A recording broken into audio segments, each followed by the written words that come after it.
ലോകത്തിലെ സകല ക്രൈസ്തവരുടെയും ഉള്ളിൽ ഒരു വലിയ ആകാംക്ഷയുള്ള ഒരു പ്രത്യാശയുണ്ട്. യേശു വരും, യേശുവിനെ കാണുവാൻ കഴിയും, യേശുവിനെ ദർശിക്കണം, അവൻ്റെ മുഖത്തെ കാണണം, നമ്മുടെ സങ്കടങ്ങളൊക്കെ മാറണം, നമുക്ക് മഹാസന്തോഷമുണ്ടാകണം.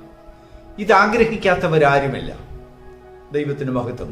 ഈ പ്രഭാതത്തിൽ കർത്താവിനെ കണ്ട 2 പേരെക്കുറിച്ചാണ് തിരുവചനത്തിൽ നിന്ന് ദൈവാത്മാവ് നമുക്ക് ആലോചന സന്ദേശം തരുന്നത്. ഒന്ന്, ബുദ്ധിയുടെ പ്രമാണത്തിൽ കൂടെ കർത്താവിനെ കണ്ടവർ. ആരാണെന്നറിയാമോ? വിദ്വാൻമാർ. യേശുവിന്റെ ജനനത്തെക്കുറിച്ച് അവർ യഹൂദന്മാർക്ക് രാജാവായി പിറന്നവൻ ബെത്ലഹേമിൽ ജനിച്ചിരിക്കുന്നു എന്നുള്ളതായ ഒരറിവോടുകൂടി അവർ നിന്ന സ്ഥാനത്ത് രാത്രിയിൽ അവർക്ക് ആ രാജാവിന്റെ അല്ലെങ്കിൽ യഹൂദന്മാരുടെ രാജാവിന്റെ നക്ഷത്രം അവർ ആകാശത്തിൽ കണ്ടു. ആ നക്ഷത്രത്തിന്റെ സന്ദേശം ഒരു രാജാവിന്റെ സന്ദേശമായി അവർ ഉൾക്കൊണ്ടു. അങ്ങനെ അവർ ബേത്ലഹേമിലേക്ക് പോയി. ബേത്ലഹേമിലേക്ക് പോകുന്നതിന് മുൻപ് അവർ ജെറുസലേമിൽ ഹെരോദാവിന്റെ പട്ടണത്തിൽ ചെന്നിട്ട് ആ കൊട്ടാരത്തിൽ രാജാവിനെ അന്വേഷിച്ചു, രാജസന്തതിയെ അന്വേഷിച്ചു. ബുദ്ധിയുടെ പ്രമാണം. ദൈവത്തിന് സ്തോത്രം. എന്നാൽ ഹെരോദാവിന്റെ ആലയത്തിൽ അല്ല ആ രാജാവ് പിറന്നത് എന്ന് അവർക്ക് ഗ്രാഹ്യമില്ലായിരുന്നു. രാജാവിന്റെ ആലോചന പ്രകാരം ഡയറക്ഷൻ അവർ സ്വീകരിച്ചുകൊണ്ട് അവർ യാത്ര തുടർന്നു. അങ്ങനെ അവരെ നക്ഷത്രവും ഉപദേശവും ബേത്ലഹേമിലേക്ക് കൊണ്ടുവന്നു. അവർ ബേത്ലഹേമിൽ വന്നു. യേശുവിനെ തന്റെ അമ്മയായ മറിയയോടുകൂടെ ആ പശുത്തൊട്ടിയിൽ കിടത്തിയിരിക്കുന്ന ആ യേശുവിനെ കണ്ടു. ഇവൻ യഥാർത്ഥത്തിൽ യഹൂദന്മാരുടെ രാജാവായി പിറന്നവനെന്ന് അവരുടെ ബുദ്ധിയുടെ പ്രമാണവും അവരുടെ അന്വേഷണവും അവർക്ക് നല്ല ഒരറിവ് കൊടുത്തു. അവന് വേണ്ടി കൊണ്ടുവന്നതായ സമ്മാനദാനങ്ങളെല്ലാം അവിടെ അവൻ അർപ്പിച്ചിട്ട് അവർ ദൈവത്തിന്റെ ആലോചന കർശനമായി അവർക്കുണ്ടായിരുന്നത് കൊണ്ട് വേറെ വഴിയായി അവർ തിരിച്ചുപോയി. നമുക്കറിയാം, ഹെരോദ രാജാവാകട്ടെ അവനറിയാത്ത ഒരു രാജാവിന്റെ പിറവിയെ അങ്ങേയറ്റം ഭയപ്പെട്ടിരുന്നതായ ആ രാജകൊട്ടാരം ആ രാത്രിയിലും ആ ദിവസങ്ങളിലും അവർക്ക് ഉറക്കം നഷ്ടപ്പെട്ടു. എന്താണ് സംഭവിച്ചതെന്നറിയാമോ? വിദ്വാൻമാർ, നക്ഷത്രത്തിന്റെ ആ ചുവട് പിടിച്ചു വന്നതായ വിദ്വാൻമാർ യേശുവിനെ കുറിച്ചുള്ളതായ യഹൂദന്മാരുടെ രാജാവിനെ കുറിച്ചുള്ളതായ ഒരു നല്ല അറിവ് ഹെരോദ രാജാവിന് സമ്മാനിക്കായകൊണ്ട് രാജാവിന് കോപമായി 2 വയസ്സിന് താഴെയുള്ളതായ എല്ലാ ആൺകുട്ടികളെയും ആ യെരുശലേമിലും ബേത്ലഹേമിലും ദേശത്തെല്ലായിടവും എല്ലാം കൊന്നുകളഞ്ഞു എന്ന് തിരുവചനത്തിൽ നമുക്ക് വായിക്കാൻ കഴിയും. ദൈവത്തിന് മഹത്വം ഉണ്ടാകട്ടെ. ബുദ്ധിയുടെ പ്രമാണത്തിൽ കൂടെ കർത്താവിനെ കാണുവാൻ പോയതുകൊണ്ട് നക്ഷത്രങ്ങളെയും ലക്ഷണങ്ങളെയും കണ്ടുകൊണ്ട് കർത്താവിനെ കാണുവാൻ പോയതിനാൽ അവിടെ ഭവിച്ചത് നിഷ്കളങ്കമായ ഹൃദയങ്ങളുടെ മരണം, അവരുടെ ചോര, അവരുടെ കണ്ണുനീർ, അവരുടെ നിലവിളി ആ അനേക ഭവനങ്ങളിൽ നിലവിളിക്ക് കാരണമായി തീർന്നു. സത്യമാണ്, വിദ്വാൻമാർ കർത്താവിനെ കണ്ടു, രാജാവിനെ കണ്ടു. അവർ കൊണ്ടുവന്നതായ സമ്മാനങ്ങളൊക്കെയും രാജാവിന് കൊടുത്തിട്ട് അവർ തിരിച്ചുപോയി. എങ്കിലും അവരിൽ ആ രാജാവിന്റെ ആ ജനനം കൊണ്ട് അവർക്ക് വലിയ പ്രയോജനങ്ങളൊന്നും ഉണ്ടായില്ല. ദേശത്തിനും പ്രയോജനമുണ്ടായില്ല.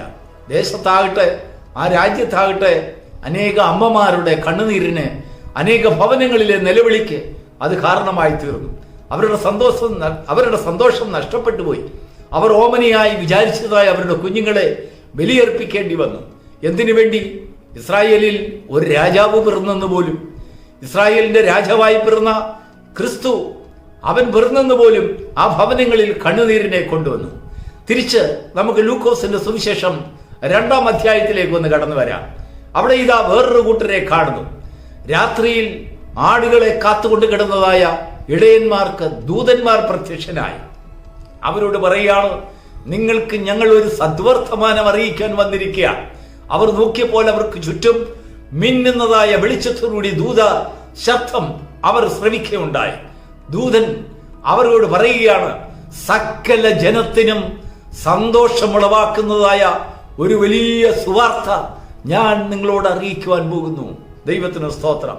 ക്രിസ്തുവിന്റെ പിറവിയെ കുറിച്ച് ദൂതന്മാർ അവർക്ക് വലിയൊരു അറിവ് കൊടുത്ത് അവരോട് ചേർന്ന് ഒരു ഗാനം പാടി അത്യുന്നതങ്ങളിൽ യഹോവയ്ക്ക് ദൈവത്തിന് മഹത്വം, ഭൂമിയിൽ ദൈവപ്രസാദമുള്ള മനുഷ്യന് സമാധാനം. അവിടെ ഒരു സംഗീതമുണ്ടാകുവാൻ തുടങ്ങി. അങ്ങനെ ഇടയന്മാരുടെ മനസ്സിൽ അവർ തമ്മിൽ സംസാരിച്ചു. നമ്മൾ ഈ കേട്ടത് സത്യമാണെങ്കിൽ, ദൂതന്മാർ നമ്മളോട് അറിയിച്ചത് സത്യമാണെങ്കിൽ, തീർച്ചയായിട്ടും നമ്മൾ അവിടം വരെ ചെന്ന് നമ്മൾ കേട്ടതും നമ്മൾ അനുഭവിച്ചതുമായിട്ടുള്ള കാര്യങ്ങൾ ഒന്ന് നേരിട്ട് കാണണം. അങ്ങനെ ആ ഇടയന്മാർ യാത്ര പുറപ്പെട്ടു. അവർ നേരെ ശിശുവും അമ്മയും ഇരുന്നായ സ്ഥലത്തേക്ക് ബേത്ത്ലേഹേമിലേക്ക് വന്നു. ദൈവത്തിന് സ്തോത്രം. അവർ ഹെരോദാവിന്റെ അടുത്തേക്ക് പോയില്ല. കാരണം അവർക്കൊരു സന്ദേശമുണ്ടായി. 2 പ്രമാണത്തെ നമ്മൾ ഇവിടെ കാണുന്നു. വിദ്വാൻമാർ ബുദ്ധിയുടെ പ്രമാണത്തിൽ കൂടെ യേശുവിനെ കണ്ടു. ഇടയന്മാർ ആത്മാവിന്റെ പ്രമാണത്തിൽ കൂടെ യേശുവിനെ കണ്ടു. ബുദ്ധിയുടെ പ്രമാണത്തിൽ കൂടെ വന്നവർ അനേകരുടെ സങ്കടത്തിനും നിഷ്കളങ്കരായിട്ടുള്ള നിർദോഷികളായിട്ടുള്ള അനേക ജീവിതങ്ങളുടെ ആ വലിയ കണ്ണുനീരിന് അല്ലെങ്കിൽ അവരുടെ ആ അവസാനത്തിന് കാരണമാക്കി തീർത്തു. പ്രിയപ്പെട്ട ദൈവത്തിന്റെ മക്കളെ, എന്നാൽ ഇടയന്മാരെ നോക്കൂ. അവർ ഒരു ദൈവിക സന്ദേശം, ദൂതന്മാരുടെ സന്ദേശം, ആത്മാവിന്റെ പ്രമാണത്തിൽ കൂടെ കർത്താവിനെ അനുസരിച്ച് അന്വേഷിച്ചു വന്നവർ. ഈ 2 ജീവിതങ്ങൾ കൊണ്ടുവന്നതായ ആ വലിയ സന്തോഷം ഇടയന്മാർ കർത്താവിനെ കണ്ടപ്പോൾ അവർ കേട്ടതായ വചനം അമ്മയോടും തന്നെ അവിടെ കൂടിയിരുന്നവരോടും ഒക്കെ അറിയിച്ചു. അവിടെ വലിയൊരു സന്തോഷമുണ്ടായി. ദേശത്തിൽ വലിയൊരു സദ്വർത്തമാനം ഉണ്ടായി. യേശു പിറന്നിരിക്കുന്നു. എന്തിനു വേണ്ടി യേശു പിറന്നിരിക്കുന്നു? അവിടെ ഒരു രാജ്യത്വം ഏറ്റെടുക്കുവാനല്ല അവർ കണ്ടതായ യേശു വന്നതെന്ന് അവർക്ക് മനസ്സിലായി. മനുഷ്യരുടെ രാജാവായിരിക്കുവാനല്ല, വിശുദ്ധന്മാരുടെ രാജാവായിരിക്കുവാൻ കർത്താവ് പിറന്നത് ഇപ്പോൾ ലോകത്തിന് സകലർക്കും ഏത് മനുഷ്യർക്കും സന്തോഷം കൊടുക്കുവാൻ വേണ്ടി വന്നിരിക്കുന്നതായ ഒരു ക്രിസ്തുവിനെ അവർ കാണുകയുണ്ടായി. അങ്ങനെയാണ് ദൂതന്മാർ അവരോട് പറഞ്ഞത്, സകല മനുഷ്യർക്കും ഉണ്ടാകുവാനുള്ള ഒരു സന്തോഷം. ദൈവത്തിന് സ്തോത്രം. അതാണ് ഞാൻ നിങ്ങളോട് അറിയിക്കുവാൻ ആഗ്രഹിക്കുന്നത്. ഇന്ന് നമ്മുടെ അന്വേഷണം കർത്താവിനെ കുറിച്ചുള്ളതായ ഒരു ദർശനം ആത്മാവിന്റെ പ്രമാണത്തിൽ കൂടെയാണെങ്കിൽ നമ്മൾക്ക് ലോകത്തിനെല്ലാവർക്കും എല്ലാ ജാതി മത ഭേദമന്യേ സകല മനുഷ്യർക്കും നമ്മുടെ കുടുംബത്തിലും ദേശത്തിലും വംശത്തിലും നാം ആയിരിക്കുന്ന ദേശത്തൊക്കെയും വലിയൊരു മഹാസന്തോഷം കൊണ്ടുവരുവാനിടയായിത്തീരും. അല്ല, ബുദ്ധിയുടെ പ്രമാണമാണ് നാം അവലംബിക്കുന്നതെങ്കിൽ അനേകരുടെ വീഴ്ചയ്ക്കും അനേകരുടെ സങ്കടത്തിന് നിലവിളിക്കും അത് കാരണമായി തീരും. ബുദ്ധിയുടെ പ്രമാണം അനേകരുടെ നിലവിളിക്ക് കാരണമാക്കും, അനേകർക്ക് നഷ്ടത്തിന് കാരണമാക്കും, അല്ലെങ്കിൽ നിർദോഷികളുടെ മരണത്തിന് അത് കാരണമായി തീരുന്നു. 2 വയസ്സിന് താഴെയുള്ള കുഞ്ഞുങ്ങൾ അവരെന്ത് പാപം ചെയ്തു? നിർദോഷികളാണ്, നിഷ്കളങ്കരാണ്, പാപമില്ലാത്തവരാണ്. ദൈവത്തിന് സ്തോത്രം. എങ്കിലും കർത്താവിന്റെയോ ആ വിദ്വാൻമാർ നിമിത്തം ആ കുഞ്ഞുങ്ങൾക്ക് ഒരവസാനമായി തീരേണ്ടി വന്നു. ആ കുഞ്ഞുങ്ങളുടെ മാതാപിതാക്കൾക്ക് അവർ നഷ്ടപ്പെട്ടു പോയി. നാം ബുദ്ധിയുടെ പ്രമാണത്തിൽ കൂടെ കർത്താവിനെ കാണുമ്പോൾ അത് അനേകർക്ക് നഷ്ടമായി തീരും. അനേകരുടെ കണ്ണുനീരിന് അത് വഴിതിരിക്കും. ആത്മാവിന്റെ പ്രമാണത്തിൽ കൂടെ വരുമ്പോൾ ദൈവത്തിന്റെ ആലോചനകളിൽ കൂടെ ദൈവം അറിയിക്കുന്ന മഹാസന്തോഷത്തെ കാണുവാൻ ആ ഇടയന്മാർ പറഞ്ഞതുപോലെ നമ്മൾ കേട്ടതായ കാര്യം തീർച്ചയായിട്ടും അവിടം വരെ ചെന്ന് നമ്മൾ നേരിട്ട് നമ്മൾ കാണണം.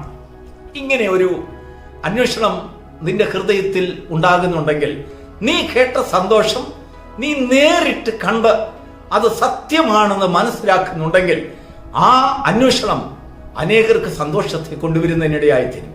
അനേക ജീവിതങ്ങളെ സന്തോഷിപ്പിക്കും, അനേക കുടുംബങ്ങളെ കർത്താവിലേക്ക് കൊണ്ടുവരും.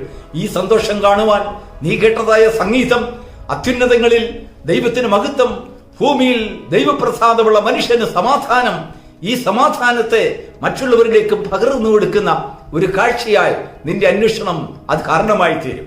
നിന്റെ സാന്നിധ്യം അത് കാരണമായി തീരും. മറിയ ഇടയന്മാർ പറഞ്ഞത് ഹൃദയത്തിൽ സംഗ്രഹിച്ചു.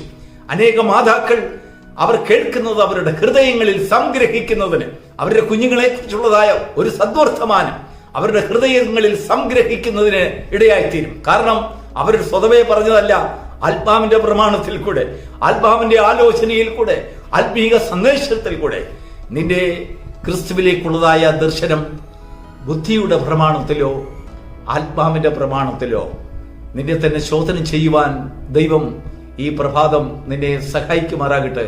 God bless you.